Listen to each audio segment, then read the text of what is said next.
Hi guys. So we're on chapter 5, Parrot in the Oven. Hopefully you guys have kind of caught up. I gave you a day off and you listened to chapters 1 through 4. So we're just learning a lot more about Manny and his home life. Dad gets drunk, gets a shotgun, tries to go shoot mom. The cops come, dad gets arrested. That's kind of where we left off. So it's kind of a big deal. Definitely not this quiet little home life. So chapter 5 today is called The Garden. When we left chapter 4, Manny, the boy, was asking mom when dad would get out of jail, and she said we have to have bail money, and they have no money because dad hasn't had a job. So, let's see what happens. The Garden. Deep down, I hoped mom would wise up and leave dad for good, or maybe go live with grandma for a while, or run off on her own if that's what she wanted. Either that or that dad would finally open his eyes to see how close it was to being his last chance. But none of what I wished was going to happen.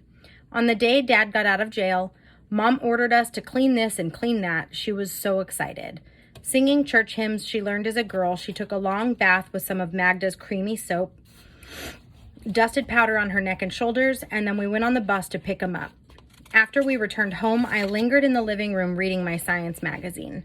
I'd found it thrown away in the alley behind Giddens Pharmacy, a big boot print tracking the front cover and its slippery paper warped by rain, but still amazing with pictures of flashy colored planets whirling around in a thick black space and grinning dinosaurs fighting. All afternoon they talked over the kitchen table about how things were going to get better. Dad promised he'd never go anywhere unless he said what time he'd be back and how he was going to find a job and not just look for a job. Looking for a job is what kept him at the pool hall with all the other guys just looking for jobs. Mom promised she would never again embarrass him in front of his friends, and some other things I couldn't make out. Finally, when they were done promising each other everything, night was beginning to push away the light and they went to sleep, laying slowly down on their squeaky bed. After staying up for the longest time, with everything inside me scary and about to collapse, I heard rustling outside by the elm tree, and then Nardo's round face appeared at the window. He was drunk, mushy around the mouth, his eyes watery and stained. After losing his grip and stumbling a couple of times, he finally hoisted his belly over the window ledge and flopped into the room. He rose clumsily to his feet and sat on the bed, staring at the floor as if over a cliff. He tried to take off his shoes, but only knotted the laces. Seeing me awake, he started to ask about Dad, but I shushed him with my finger. "Well," he said, swaying, "did he get out?" "He got out, now shut up," I hissed. He sat there staring at me for a while. "What? Are they going to make it all right again?" "That's what they say." "Yeah, those two. They're crazy, you know that? They're crazy." "They ain't as crazy as you," I said, rolling over and covering my shoulder, then turning back around. "If you keep talking, they're going to come in here and gang up on you. Like I care." "You better care, because I think they'd rather be fighting with you than with each other. If I was you, I'd lay down and go to sleep." Nardo curled his arm around the bedpost and smiled. "Yeah, that's funny. That sure is funny," he said, moving his head up and down. "They'll probably be picking fights with us tomorrow, huh?" "Shut up and go to sleep," I said tiredly. He looked at the mirror over by the door and noticed a swirl of his hair out of place. He tried clumsily to press it down, but it just kept popping up. Then he walked over to the mirror and peered into it as if noticing something he hadn't before. Pointing a lazy finger at himself, and for a long while he stared at the mirror pointing. He walked slowly back to his bed and plopped down, asleep. I woke to the bare bulb stinging my eyes. It was morning and Dad was in the room breathing heavy like he'd just gotten out of a shower. He grunted at me and roughly shook Nardo awake, who got up digging his fists in his eyes, still starched from drinking the night before. Dad slid out his belt from around the loops of his pants and began slapping it against the mattress, threatening to burn our legs if we didn't listen. He stood around bullying us into our clothes and without breakfast drove us to Grandma's. Dad must have sizzled on some smart plans while he was in jail, and now after all the smooth talk with Mom was over, he was ready to get into action. I'd rather have gotten dragged across a cactus desert and dropped thirsty in a lake of salt than listen to him, but he had us there in the car, muscling his voice so our minds wouldn't wander. Grandma lived in a clapboard house at the corner of two old gray roads that the city, after scrimping for years, finally paved over with asphalt. The asphalt came cheap without curbs, and on the first dangerous sun, it melted and it became lumpy. From then on, cars driving over it jostled in a chorus of springs and people's heads bounced wildly. Dad pushed the car door open, leaned back on the seat, and said he wanted the yard raked and hoed before he came back. And I mean spotless, he said, pointing a menacing finger at us. He leaned over and slammed the door shut. Cleaning a yard to my dad meant even the grass edges had to be trimmed and plants polished. He reminded us that he'd check on our work, making sure we dug out to his satisfaction the tufts of grass near Grandma Rose's, and we pinched out whatever mealy bugs and aphids were chewing on the stems. We could tell it was going to be one of those hot days when asphalt softens and ants foam up from the dirt with the scratch of a stick, and when dogs bark, the sound is dry, like hollow wood. But it was still morning, and the first hour was a smile and thoughts of lunch, nothing but a few shrubs to chop and leaves to rake. Nardo had trouble coming back from his hangover. He moved like a ground sloth, and kept gulping water from the garden hose. He sobered up a little when we began to clip off the small yellow weeds choking the roses. The bigger shoots over by the cactus had to be pulled, and the roots had sunk deep. We knew in a month they'd spring up again, so we pulled with every muscle until a big chunk of the main stalk plucked out. We wore our arms out pulling those weeds, as well as stacking the bricks Dad had once stored in the corner of the yard to build a barbecue pit. We found a couple of centipedes numb underneath an old plank and crushed them under our heels. We sent chips soaring from an axe as we cut out the roots of a dead trunk and dropped its bulk thundering into a wheelbarrow. When Horatio, my grandmother's cat, came around, we were chopping the last weeds growing inside the flower beds. Nardo called to him, but he was stalking near the cherry tree. When the chirp of a bird skeetered in the air, he stiffened, his nose twitching and ears cupped like radar antenna. Then he darted away, clawing up the tree trunk. When we finally stopped, the sun was prickling like a hot rash on the back of my neck, and a piece of lava was wedged in my spine. My brother's face was swollen and burnished as a new penny, and a channel of sweat slipped down the bridge of his nose and plopped on the dirt near his feet. His eyes, drowsy with sun, watched it like someone who didn't deserve sweat. "Hey, you know what?" he said, stretching. He pulled his shoulders back, and the muscles tightened under his t-shirt. With one last punch of the hoe, he exploded a puff of dirt. "I'm gonna get some Kool-Aid. How about that? You want some Kool-Aid?" "Why don't we finish first? We only got this to do," I said, knowing that once he went inside, work was over. I looked at the cherry tree standing brilliant at the end of the garden, its leaves twirling in echoing light. It wasn't just a cherry tree. Long ago, Grandpa had chopped off limbs and grafted saplings of different fruit. One branch sprouted plums, another almonds, and still another peaches. Most were cherries, though. When in season, they glowed ripe and flashed like Christmas balls. "I'll wait for you right over there," I said, pointing to the tree. "No, you just keep on working. I'll be right back." "Don't worry, I'll be right back," Nardo said. He made a move to leave, but seeing me straighten up, he put his hand assuringly on my shoulder. "Don't you believe me?" he asked. "I said I'll be right back." "No, I believe you," I said. "I just want to make sure you're not going to take a nap." "I'm not going to take a nap. What's the matter with you anyway?" he asked. "You've been so suspicious lately. You act like I'm going to quit or something." When I didn't say anything, he slid the hoe along his knee, levered it in the air, and snatched it quickly by the neck. "I'll be right back. Believe me." It was no use arguing with Nardo. He could go around the same point from 20 different angles. "You do what you want," I said, waving my hand like it weighed a ton, "but I'm going to sit down." Now that I'd given up, he was pretty springy. He hurdled the back steps in one leap and stopped at the door. "Man," he said, smiling, "and they call me lazy." I shuffled over to the faucet, swishing the dirt from my pants. My joints felt slack, and my lips were cracked enough to bleed if I mouthed a zero. I'd taken my shirt off hours ago, and when I pressed my finger against the skin of my shoulder, I felt the numb warning of a sunburn. Splashing water on myself came to mind, but my neck and shoulders chilled at the thought. Instead, I hosed water into the cup of my hands and washed my face, drying it with my shirt before putting it back on. As the sun winked over the ledge of the roof, the shadows of the cherry tree stretched across the yard, smudging Grandma's rows of cactus. Pinching the water spout, I flecked some water on them and watched as curling wisps of hot dust exploded from the spiked green skin. When Nardo came back, he had 2 clinking glasses in one hand and an ice pitcher of Kool-Aid in another. He watched the clouds hurting west and frowned at the puddle of water foaming like dirty milk near the faucet.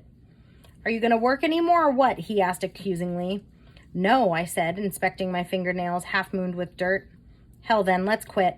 He hunched back his shoulders and blew up his lungs then, tilting his head back. He began drinking from the pitcher in huge, noisy gulps. Then he filled a glass and finished that, shaking the purple-stained ice cubes. He put the pitcher on a wood stool nearby. Besides, he said, breathing heavy, Grandma's awake. Grandma's awake? Yep. He pressed his arms against his sides, feigning fear. She said she just woke up from a dream where Grandpa was sitting on the bed beside her. He lay down on the shaded grass, linking his fingers behind his neck. Like my dad's, his hair was swirly and glinted in the sun like splashes of water. I looked at the muscles along his ribs where the t-shirt had ridden up and thought of my own flabby waist. Sorry, guys. Lost my place. Nardo only had a mulberry birthmark on his shoulder, which he always rubbed when thinking I had a face Dad said would look handsome on a horse. Grandma came around from the front wearing a flowery Japanese kimono. Her eyes weren't too strong, so she groped around, honing in on our faces. Ropes pulled at her from the ground when she walked, and her sighs sounded like roots releasing from moist earth. Nardo put the pitcher on the ground and brought Grandma the stool, which she stared at a while before sitting down. It belonged to my grandpa, who had died some years back after his brain got fevery and he couldn't recognize anyone, even himself in the mirror when we held it up one day for him to comb his hair. A sickness broke down the muscles in his legs, and then broke down the stories about Mexico that smoldered in his heart.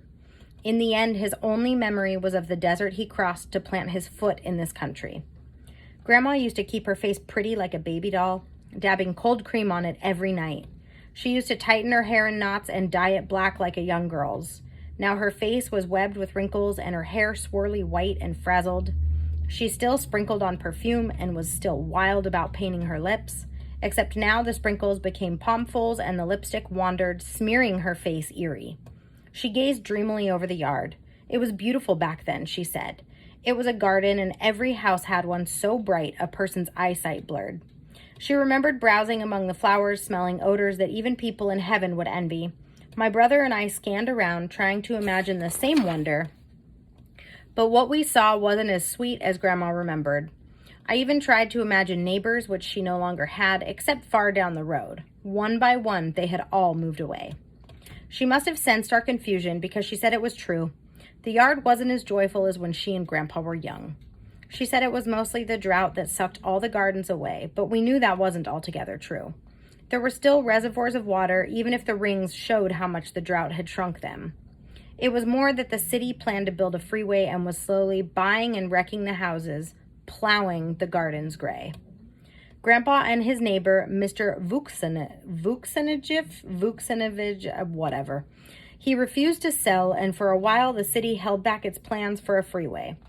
Grandpa kept the garden alive, and Mr. Vuksanovich kept his pasture green. Then Mr. Vuksanovich died, and the city bought the land from his son, and then Grandpa died, and with him, the garden. Since Mom was the oldest, my dad figured she'd get out of the house when Grandma died. Oh, I'm sorry, guys. Since Mom was the oldest, my dad figured she'd get the house when Grandma died. The sun was a spot of dried blood on the rim of the horizon when Grandma waved at the cherry tree with her finger. There, she said. A few puckered cherries lay on the ground. A mantis unfurled a blue sail and skittered across the grass. There, she said again, there. Long ago, under the drooping branches, was once a small girl, our mother, with a handkerchief covering her dark pony eyes. She was swinging a stick at a bull piñata slung on a rope. By a chance hit, she burst open the clay pot nestled inside the bull's belly. Fistfuls of chocolate and candy came cascading out of the wound. Everyone screamed with excitement. The children from the once full neighborhood of children scurried about, eyes watery and chubby hands stashing candies into their pockets. They laughed with a cute, greedy look Grandma said only a child can make. How curious they looked, she said. Grandma Rose died a few months later, and after the burial, we gathered at her house. The sun was as bright as an egg yolk leaking an orange finger across a porcelain plate, and there was a smell of bruised plums and burning grapevines drifting through the trees. My Aunt Letty cried so loud my Uncle Joe scolded her by twirling his finger. Now, Letitia, he said to her. There's nothing you can do for her now. With a shredded throat, Letty told him to shut up. Although moist around the cheeks, Mom didn't cry. She sat on the living room couch next to the shuffling cooler. She didn't wear black because she had no black dress, and my dad could only scrounge up $7.28. Mom claimed this was as good as could be expected considering the funeral costs, but not half enough for a respectable black dress. She used the money instead to buy Mexican sweetbread and make fried tortillas sprinkled with cinnamon and sweet potatoes that bled into a dark syrup. Sitting there, Nardo, my cousin Rio, and I stared at Grandma's old chair. I remembered once sleeping on the floor and a mouse scuttling across my stomach. I awoke to see Grandma under the tulip lamp, asleep, her head circled by a glowing moon of light. Then I heard scuffling as a mouse scratched across on the wooden floor. Suddenly, there was a cushiony thud, and the mouse let out a tiny piercing yeek, as though driven through with an ice pick. It was Horatio, my grandmother's cat, who'd spotted the mouse from his perch on the mantel and pounced on it, pinning it between his claws. As my eyes brightened in the dark, I saw Horatio's fur glowing as he sort of smiled down at the mouse. Then he released it, and it scurried away to search for a hole. The cat leapt again and again, clasping and pawing the mouse around the floor like a ball of yarn. I watched in fascination as he let the mouse go 3 or 4 times, rolling it around with crisp, playful precision until he finally snatched it up and throttled it down his throat, the tail churning around his mouth. Grandma's chair had bark designs on its wooden legs and carved bear claws for handrests. Already frayed on the cushion, wobbly in the struts, its wooden legs scratched. No one except Grandma ever sat in it. I began wondering about what would happen to it now that it was empty of her. I leaned forward on the couch and in a half whisper told Nardo that the night before I had dreamt about Grandma. She and I were walking together in the mountains when suddenly, under our feet, a huge earthquake erupted. With fire tearing open the earth like a sharp knife through seams of old leather, I woke up shivering and soaked in cold sweat. The walls of my room were like blue ice, like the sky after a clean rain. Dreams fascinated Nardo. He could analyze people's sleep. Grandma claimed this was because he had a birthmark in the shape of an eagle's wing on his shoulder. Nardo said that before leaving for heaven, the dead sometimes sprinkle messages inside the ears of those they love. He didn't know why Grandma would want to leave a message for me, but the dream sounded like a warning. I would die alone, he predicted, in a very cold place. I leaped from the couch and hammered him on the arm. We wrestled around the living room floor in front of Ma, too buried in her grief to pay us any mind. Dad wasn't too buried in grief, though. Irked by our noisy tumbling, he burst in from the kitchen and with one of his shoes crowned us both on the head. He pointed the shoe threateningly at everybody and said that we all better get the message quick about how to behave or else. After Dad's scolding, we sat quietly on the couch across from Mom. She was looking down at the floor as if searching for scuff marks. We all became bored and antsy. My cousin Rio pretended to be mournful, and Nardo coolly studied the dust on the window pane, grinning because the blow Dad had given him hadn't even hurt. Only Petty was having fun. She came into the room revving her lips like an airplane and spinning her arms. She circled us at an angle. Sorry guys, I got a phone call and it interrupted the video. Okay, so only Petty was having fun. She came into the room revving her lips like an airplane and spanning her arms. She circled us at an angle, swooping past Nardo and snagging her wing on his pants pocket. She flew on a crippled half wing a little way before crashing. When she started playing and making faces, we giggled, but stopped when Dad poked his head in from the kitchen. "I'm gonna burn somebody's legs," he warned. Everybody really shut up after that and stared at the walls. I munched on a sweet potato and gazed at the ringed stains inside my coffee cup. Finally, ignoring everybody's eyes licking after my heels, I snuck out the door. Outside, the air was a sleek, powdery ash. It dusted Dad's car and Uncle Joe's panel truck. There were parked trucks grill to grill on the gravel driveway. Steam rose from the hoods in thin, ghostly clouds, and hottened by the sun, the windshields shone like morning frost. I climbed over the hood of my uncle's truck and walked over to the cherry tree clambering up on a branch. Over the wood shingles of the house, I could see a blonde strip of Mr. Vuksinovich's old pasture. The grapevines had been plowed over and the house lifted on struts, then trucked away. But I could almost see old Mr. Vuksinovich standing there in a gray sweater, raking and burning leaves, a great plume of smoke rising into a cloud. In the kitchen, I heard Dad talking loud. Everybody else's voices made tiny booms of sound against the walls. But my dad's voice cut through the walls. He was talking to my Uncle Joe about how impossible it was going to be to keep up with the place and how he'd have to sell it. You could almost hear the strategies sizzling around inside his head, like hot sand swirling inside a tin cup. I sat there imagining the cherry tree's roots slithering down into the earth and how it would have to be pulled out by a strong tractor. And also I thought about how in the end, Grandma couldn't read under the tulip lamp, only sit on her armchair looking up at the ceiling, swallowing and swallowing. And once when she put her arm on my shoulder, I felt the dead weight of her strength abandoning her. In my family, we're taught to touch the hand of the one who has died. So at the wake, when my mother called, I walked toward the casket, and in the full bloom of my family's eyes, I touched Grandma's hand. A lump of salt caught in my throat, closing like a fist as I studied the bark skin of her face, each crack sealed with perfect makeup. She will flake away into dirt, I thought, just as the sun does the bottom of a pond during a drought. Her shadow will be erased, and her soul will drift to heaven like the fluff of a dandelion in the wind, and then it will blossom in another garden, so bright the colors will hurt your eyes. That's how I imagined it. For Grandma, that's how I wanted it to be. So that's a good chapter. Dad gets out of jail. Obviously, he's changed his tune. It does seem like he still is up to something, you know, the talk about Grandma's house and him wanting to sell and stuff. It seems like he's just not into it.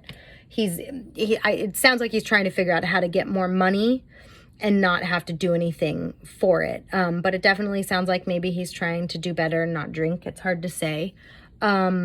Interesting perspective that Manny, our main character, has on death and stuff. He almost talks about the grandma's death like it's reincarnation.